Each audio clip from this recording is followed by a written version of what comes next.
Thot po ashtu pejgamberi sallallahu alaihi wasallam, sadaqatu sirr tutfiu ghadab ar-rabb. Sadakaja që është dhënë në fshehtësi e shuan hidhrimin e Allahut subhanahu wa taala. Pra shikoni mirësitë e sadakas.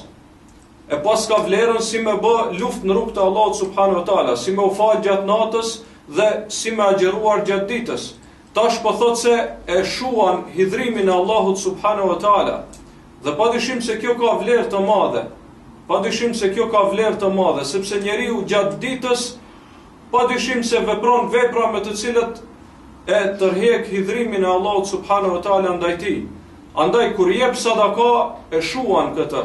Sikurse e ka potencuar pejgamberi alayhis salam në hadithe tjera në formë figurative, pra në mes namazit dhe namazit tjetër njeriu e ndez një zjarr kundër vetvetes.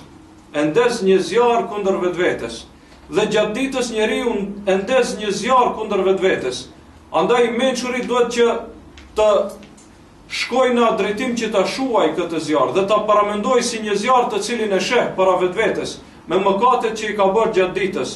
Abdesi i tij, namazi i tij, sadakaja e tij, veprat e mira të tij, të gjitha këto duhet t'i sheh si kofa të ujit me të cilët e shuan zjarrin që e ka ndezur vet pra me duart e veta kundër vetvetes, dhe të cilin nëse nuk e shuan këtë botë, do të digjet në të në ahiret.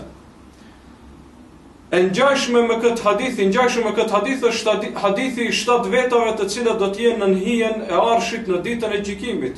Njëri prej tyre është një njeri i cili ka dhënë sadaka me të djathtën e tij, duke mos e ditur e majta e tij se çka ka dhënë sadaka. Do të thonë, aq e përshkruan pejgamberi alayhis salam se aq në formë të fshehtë ka dhënë sadaka, saqë edhe dora e majtë e tij nuk e ka parë se çka ka dhënë dora e djathtë e tij sadaka.